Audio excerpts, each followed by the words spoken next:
যুবভারতী কাণ্ডে ক্রীড়ামন্ত্রীর পদ থেকে অরূপ, আপনাদের জানিয়ে রাখি, অরূপ বিশ্বাসের পদত্যাগ এবং অরূপ বিশ্বাসের পদত্যাগকে একেবারে মর্যাদা দিয়ে অব্যাহতি দিলেন তদন্ত শেষ না হওয়া পর্যন্ত মুখ্যমন্ত্রী মমতা বন্দ্যোপাধ্যায়। তদন্ত চলাকালীন মুখ্যমন্ত্রী নিজের হাতেই রাখবেন ক্রীড়া দপ্তর।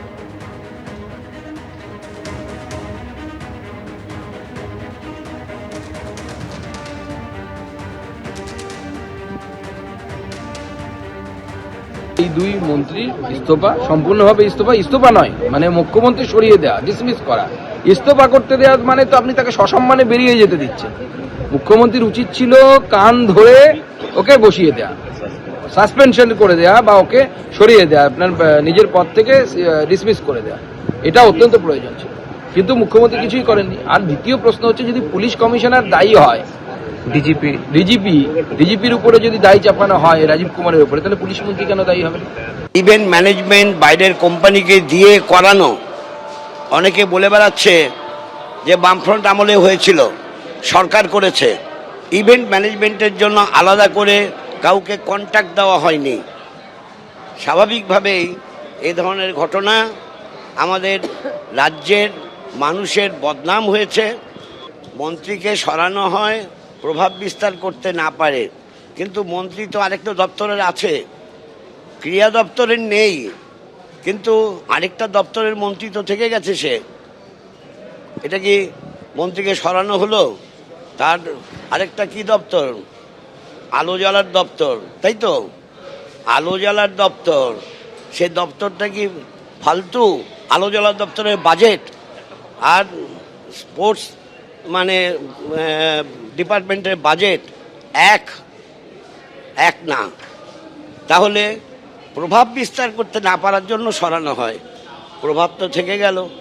যুবভারতীতে বিশৃঙ্খলা, কি পদক্ষেপ রাজ্যের, কি পদক্ষেপ প্রশাসনের, রাখবো আপনাদের সামনে। এই মুহূর্তে যুবভারতী ক্রীড়াঙ্গনে পৌঁছেছে ফরেন্সিক টিম এবং সেই সঙ্গে গোয়েন্দা বিভাগের আধিকারিকরা। আপনারা জানেন যে যুবভারতী কাণ্ডে ইতিমধ্যে আরো 4 জনকে নিযুক্ত করেছে এসআইটি। অন্যদিকে যুবভারতী কাণ্ডে ডিজিপি রাজীব কুমার ও বিধাননগরে সিপিকে শোকজ করা হয়েছে। আজকের মধ্যেই জবাব তলব। দু বিষয় নিয়ে আমরা আরো বিস্তারিত আপডেট আপনাদের সামনে তুলে ধরবো। আমাদের সঙ্গে রয়েছেন আমাদের প্রতিনিধি পার্থপ্রতিম ঘোষ এবং ময়ূক ঠাকুর চক্রবর্তী। প্রথমেই পার্থ, এই কারণে তোমার কাছে আসতে চাইবো, যুবভারতীতে যে বিশৃঙ্খলা, যে ভয়াবহ কাণ্ড ঘটেছিল, তারপর রাজ্য সরকার যে পদক্ষেপ নিয়েছে, এই মুহূর্তে ফরেন্সিক টিম ঘটনাস্থলে পৌঁছেছে, জানাও আমাদের। দেখো, আমরা এডি কাটআউটে রয়েছি এবং এই হচ্ছে সেই এডি কাটআউট, যে এডি কাটআউট দিয়ে কিন্তু লিওনেল মেসি তিনি প্রবেশ করেছেন এবং তারপরে মাঠের মধ্যে এমন একটা বিশৃঙ্খলা পরিস্থিতি তৈরি হয়, তারপরে এডি কাটআউট দিয়ে কোনো রকমে লিওনেল মেসি এখান থেকে বেরিয়ে যায়। এই হচ্ছে মাঠের ছবি দেখতে পাচ্ছ।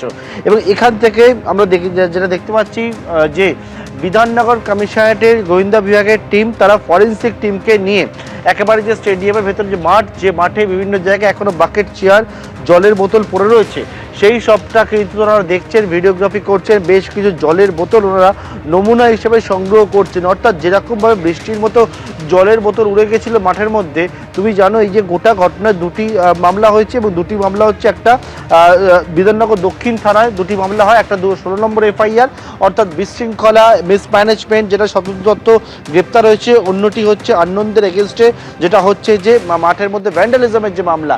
এবং সেই ঘটনায় 2টি মামলার ঘটনার পরিপ্রেক্ষিতে কিন্তু আজকে বিধাননগরের গোয়েন্দা বিভাগের টিম, তারা ফরেন্সিক টিমকে সঙ্গে করে নিয়ে এসছেন।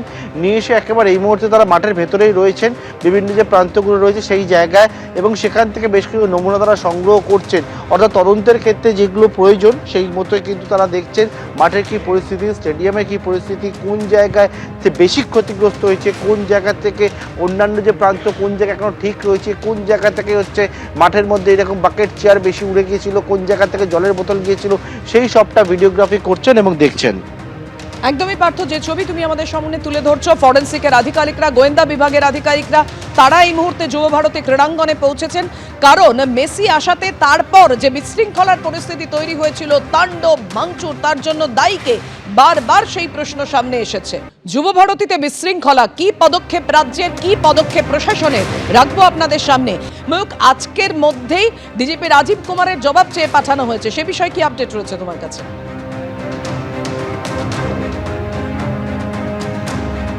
দেখো পাপিয়া, শুধু ডিজিপি রাজীব কুমার নয়, বিধাননগরের পুলিশ কমিশনার মুকেশ, তার কাছেও শোকজ করা হয়েছিল এবং যেই খবর আমরা গতকালই পেয়েছিলাম যে 24 ঘন্টার মধ্যে এই দুজন সিনিয়র আইপিএস, একজন ডিজিপি এবং একজন সিপি বিধাননগর, তাদের দুজনকে রিপ্লাই করতে হবে।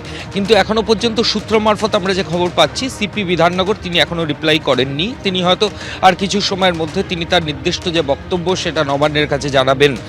এবং তার পাশাপাশি এটাও জানাই যে গতকাল রাজ্যের তরফ থেকে, নবান্নের তরফ থেকে একটা স্পেশাল ইনভেস্টিগেশন টিম ফর্ম করে দেওয়া হয়, যার মাথায় ছিলেন পীযূষ পান্ডে, এছাড়াও সুপ্রতিম সরকার, জাভেদ সামিম, মুরলীধর শর্মার মতো আইপিএস অফিসাররাও সেই টিমে ছিলেন।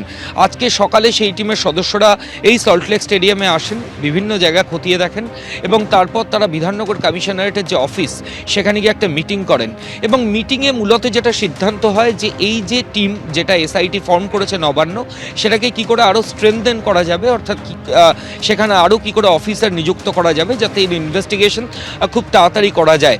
সেই মোতাবেক আরও 4 জন অফিসারকে এই এসআইটির মধ্যে অন্তর্ভুক্ত করা হয়েছে, যার মধ্যে একজন ডেপুটি কমিশনার পদমর্যাদার অফিসার রয়েছেন, ডিএসপি পদমর্যাদার অফিসার রয়েছেন এবং ইন্সপেক্টর পদমর্যাদার অফিসার রয়েছেন। এই 8 জনের এসআইটি আপাতত ফর্ম হলো, সিনিয়র 4 জন আইপিএস বাদ দিয়েও বাকি জুনিয়র অফিসাররা সেখানে রয়েছেন এবং তার পাশাপাশি আরও বেশ কয়েকজন অফিসার এই টিমের মধ্যে কাল বা পরশুর মধ্যে অ্যাড হবেন, এমনটাই সূত্র মারফত খবর পাওয়া যাচ্ছে, যার মধ্যে কলকাতা পুলিশ এবং রাজ্য পুলিশ থেকেও অফিসারদের এই স্পেশাল ইনভেস্টিগেশন টিমের মধ্যে রাখা হবে, এমনটাই জানা যাচ্ছে।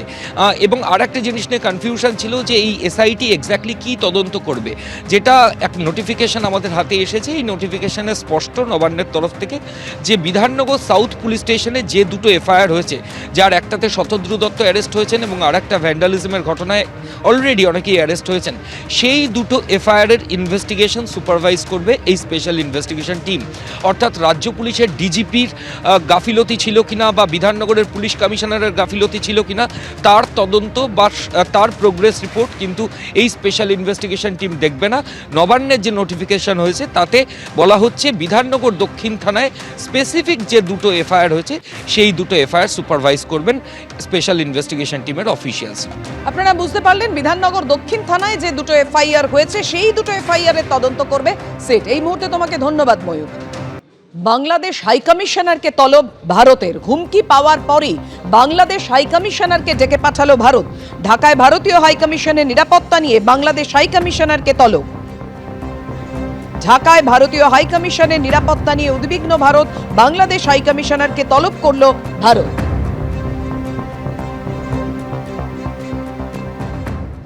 এবিপি আনন্দ, এগিয়ে থাকে, এগিয়ে রাখে।